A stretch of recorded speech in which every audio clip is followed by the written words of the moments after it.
Pag-uusapan po natin itong pagkansela sa passport po ng libo-libong Chinese sa bansa na sangkot sa telecoms fraud na versus krimen po ng Chinese government ayon po sa ating ambassador po sa China. Kasama po natin sa linya ng telepono ang ating ambassador to China, Ambassador Chito Sta Romana. All talk, all ready.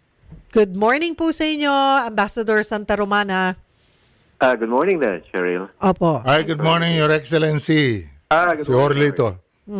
How are you? Opo. Sir, ano ho bang update on this? Ano ho ba itong sinasabi nyo nga po na may report po na ang Chinese government ay they threatened to cancel ito pong passports of its citizens na involved sa POGO. Well, okay. Nalinawan din to no nag-issue yung Chinese Embassy ng statement. No? Kasi before that, there was a lot of chatters sa Chinese social media. So, ang nangyayari is ganito. It's not na ika-cancel lahat ng passport ng POGO workers. Hindi ganon. It's a selective and a gradual campaign against cybercrime na nilaunch ng Chinese police. At there are aspects of this in the Philippines na in cooperation with law enforcement authorities sa Pilipinas. Yung kampanya ng China against cybercrime is not aimed at the Philippines. Yes. So hindi actually sa Southeast Asia, no? Kasi lumalawak itong yung cybercrimes at saka yung mga telecom fraud. At saka nakasali na rin diyan yung mga balita na kuha natin sa dyaryo, yung mga kidnapping, extortion, prostitution. All of these. Prostitution, nagkahalo-halo na yan. No? So, merong listahan, binabanggit ng Chinese Embassy, may listahan ng Chinese police that they have put together. At nakatutok doon, no? Itong mga taong ito na involved sa telecom fraud at sa cybercrime at illegal na online gambling activities kasi yung mataming tinatawag nating POGOs na hindi registered.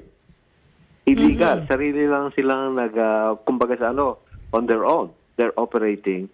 Diyan na nakatutok ang crackdown. So, yun ang gusto ko lang linawin. No?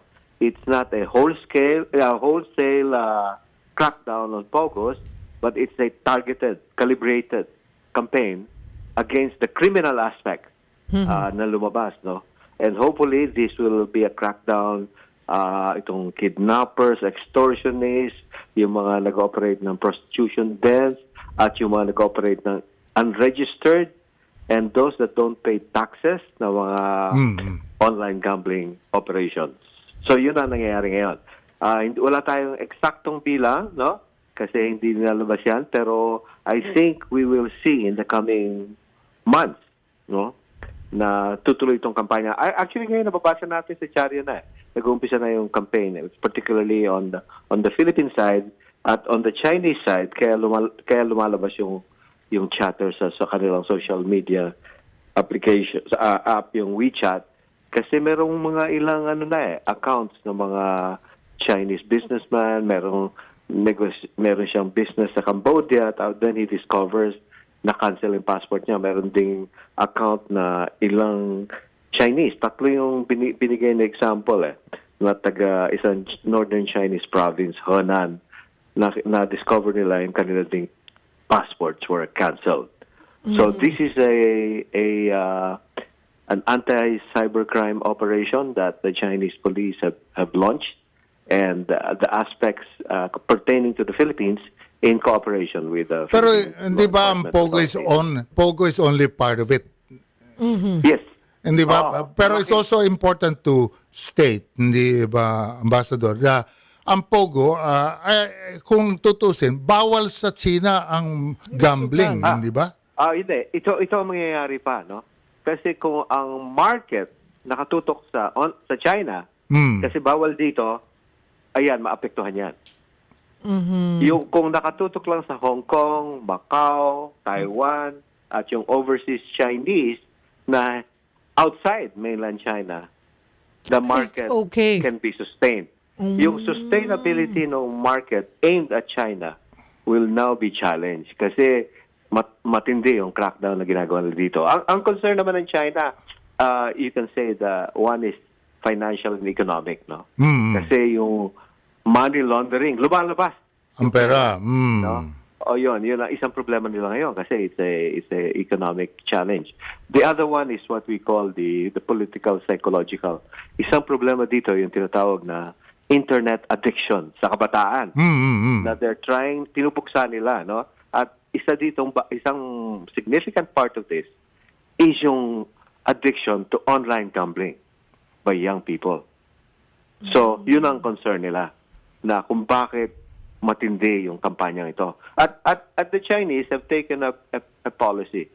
Any form of gambling within China, Yeah. illegal. Ay, Kaya bawal. lumawak yung naglalabasan, kaya lumawak sa Macau. Ito, Philippines, no? They're coming up. Pero with the Philippines. Pero Ambassador Chito, napaka-importante ng data rito, no, sa pag-aaral kasi nakikita ko na nagbo-boom ang real estate, yung mga condominiums, rentals, etc. Downstream, marami pang mga restaurant, etc. Hindi. It could affect our economy or economic growth, di ba? Precisely. Kung wholesale, kung talagang isang crackdown na sa mabibisan, i-cancel lahat ng passport na nandyan, ayan, malaki epekto sa the economy. And that's why it's a gradual and selective one. No, naka-target.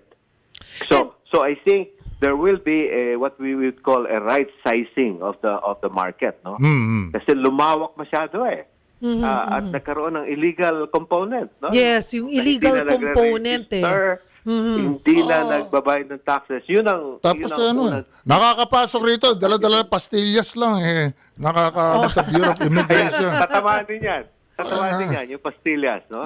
Kasi kasali dyan, ang market niyan, yung mga magpupunta nga sa mga casino. Yeah, illegal.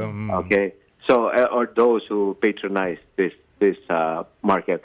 So it's actually a delicate balancing act ng China. On the one hand, they want to protect their economic interest, yung money laundering, outflow, and their political interest, particularly sa youth, to stop yung to curb internet addiction. At the same time, ayaw nilang bubagsak yung economy natin. Alakita nila malaking epekto. Kaya it is actually a delicate balance that they will try to achieve. And that is why may cooperation between the two law enforcement authorities. Opo, I was gonna ask kung paano po tayo nakikipag-ugnayan para ho makatulong dito at the same time maganda rin on our part dahil itong mga gumagawa ng illegal mawawala po sa atin dito sa bansa. Yes.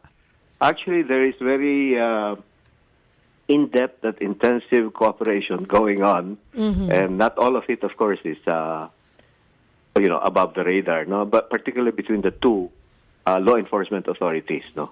PNP at saka yung Chinese Ministry of Public Security. Lalo na yung pag-target dun sa kasi meron example, no? Last year, early part of last year, meron pala sa bandang Pampanga, meron dong parang internet operation, no? Aimed at China ang market in Chinese Tapos ang nila is basically to put up pornographic sites, pay for viewing. Pero again, ang direction dito, and you have to pay and so on. Yun, through cooperation between the two sides, nag-crackdown doon at nauwi dito yung mga Chinese na involved doon at they're now being tried in a province in China that they came from. No, there are other examples. Usually yung credit card scam. Yeah. Several cases na yan. na timpok sa Pilipinas, na based sa Philippines kasi yung internet natin is more freewheeling. Dito they have tight controls Yeah. Pero at the same time it's directed and it's in Chinese language. Kaya ang market nandito. At meron namang kumakagat dito tapos siyempre nalulugi, ginagamit yung credit card nila, yung pera nila, nagsusumbong sa Chinese police. And then natatrack down with the help of with cooperation with the local police authorities. And then ito lumalabas nga yung pastillas, lahat yan, no? Step by step how to be able to crack down on all these elements. It's a lot of police Sige work, a po. lot of investigation and cooperation. Okay. Thank you very much, Ambassador. Thank you for explaining to us Thanks a lot. this Good issue. morning. Okay. All the Opo. best sa inyo dalawa. Salamat Sige, po. Ambassador Chito Santa Romana, Philippine Ambassador to the People's Republic of China. Samantala, kasama naman po natin sa linya ng telepono mula po sa Bureau of Immigration ang kanilang tagapagsalita, si Dana Mengote Sandoval. All talk, all ready. Good morning po sa inyo, ma'am. Hi, good morning po. Magandang umaga po sa Hi, inyo. Dana. Good morning. Paano naman po ang magiging role? Kakakausap lamang po namin kay Ambassador Chito Santa Romana na ito po yung ngayong hakbang ng China. Tayo ho ba ay nahinga na ng tulong? Ano yung pakikipag-ugnayan natin sa kanila para nga masugpo ito? Well, as of Tuesday, wala pa po tayong nare-receive na communication about dito po sa kumakalat na balita about mass cancellation po ng passport. So nakipag-ugnayan na rin po tayo sa Chinese Embassy for verification kung totoo po itong balita nito. But we're still waiting for further confirmation. But this is not a new action naman po. Actually, they've been doing this naman po for the longest time. Not just the Chinese government, but even other governments have been canceling the passports of their fugitives kung meron po sila na nandito po sa Pilipinas. And kaya po tayo, ginagawa po natin yan.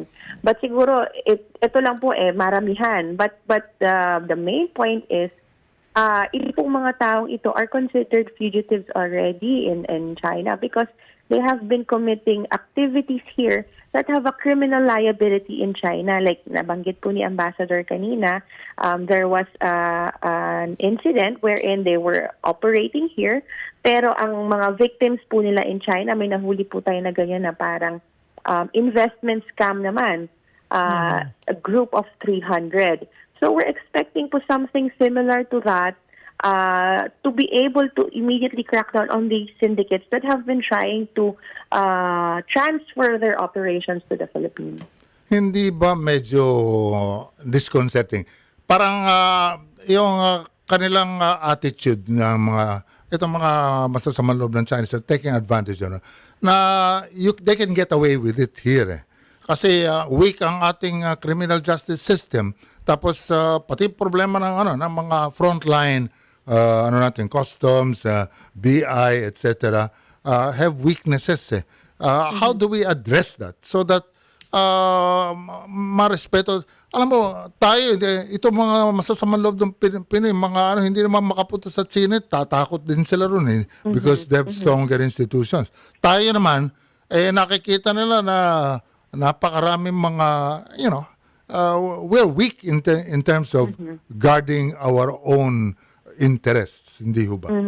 Siguro po ang talagang nakikita natin na main solution dyan is tighten cooperation between government agencies. Kasi kada ahensya po, may kanya-kanyang toka yan. But at the end of the day, they're all interconnected. So in the past years naman po, we have tightened our connections with our other government agencies, lalo-lalo na po yung law enforcement agencies, in targeting these criminals. If you have noticed po, talagang big batches, not just immigration, pati police po, pati NBI, ang mga naaaresto po natin in big groups of 300, ganyan, which shows po that everyone has been actively doing their part in cleansing the Philippines of these illegal activities. Pero it also shows malaki ang problema. Because if you can have 300, etc., ang tanong din, okay, naka-aresto ng 300, pero ilan na nakalulusot? Di ba? Gaano karami yan? Kaya nabubulaga tayo ngayon. Talagang, ngayon nararamdaman mo naman sa mga kalsada natin dito sa Metro Manila. Sa dami ng mga Chinese, sa mga kabataan pa, kung tutusin. They're practically everywhere. Yes. We don't want to generalize naman po. Siguro kasi sa 1.8 million na Chinese nationals that arrived in the Philippines for last year, hindi naman po yan majority mga kriminal or have been doing illegal activities here. Of course, yung mga gumagawa po ng kalokohan dyan is a small percentage lang of that number. But na-highlight po yung mga yun siguro because of, number one, is the cultural difference between us. And yung talagang gravity ng kanilang mga ginagawa dahil like yung nang bastos po, yung nandura po, sa isang Restaurant. restaurant. So it's really something that irks the Filipinos. Hingi lang po ako ng update dito, Miss Dana, sa ating pastillas modus. Kamusta na ho ang investigasyon na sinasagawa po ng BI? Well, ongoing po yung investigation natin. We also sought the help of the Department of Justice and the NBI to expand the investigation, not just to focus on the syndicate inside, but also on the outside. Kasi yun po yung nakikita talaga natin na root. Kasi kahit bunot po tayo ng bunot, tanggal tayo ng tanggal ng tao sa loob, if the agencies outside who get the bigger share of the yung binabayad umano nito mga Chinese national remains, mauulit at mauulit lang po yan, maghahanap lang po yan ng ibang tao na itetempt or ibang butas po sa immigration. But, pero matutuloy at matutuloy po yung ganyan scheme. But kung babasagin po natin yung chain, not just inside but also outside, that would really eradicate this scheme. Meron ho ba tayong target or timeline kung kailan ho matatapos itong investigasyon? Kasi I'm sure hindi lamang po yung mga involved doon po sa floor, sa ground ang inimbestigahan. Posibleng, sabi nyo nga, may masataas na tao dyan, official, or sa iba pang ahensya, or iba pang influential na tao na involved po on this kung bakit pinapayagan at nakakalusot. Kasi yung sa mga baba, minsan yan, sa simula pa lang, wala silang magawa kasi susunod at susunod Kung meron pong nakukuhang direktiba po yan. Kung hindi lalawak ng ganito katalamak. Kasi yung sinasabi po nung, 'di ba, nung yung nagsalita ay 90% na nakikita niya ay guilty at talagang nakikinabang dito sa nangyayaring operasyon. We're expecting po in the next 15 days siguro lalabas na po yung result nitong investigation na ito ng fact-finding committee. Yeah. And as a measure po, talagang nirelieve na natin yung mga personalities involved.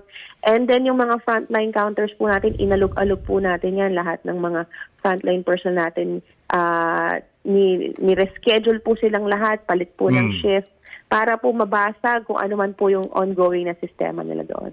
Yung technology ho ba, ayan tinututukan ninyo. Kasi sa ibang mga bansa, napakalaki ng role ng technology. Yung talagang as a frontline agency, pagpasok lang, meron naman tayong ganun, mga recognition mechanisms ng ano. But shouldn't we put more money and more equipment and more technology to be able to screen out yung mga masasamang taong pumapasok? Yes po. For this past few years, yan talaga yung naging focus natin. So lalong-lalo na po nung lumabas itong issue na ito, ang target po natin is to add more CCTV cameras even to areas po na hindi nakikita. Also, yung ating mga e-gates, madagdagan po natin yung mga e-gates para ma-lessen po yung person-to-person contact of passengers with immigration officers. Sige po. Thank you very much, Dana. Maraming salamat sa pagsagot sa aming tawag. Good morning. Anytime po. Salamat at mabuhay po kayo. Dana Mengote Sandoval, siya ang spokesperson ng BI, Bureau of Immigration.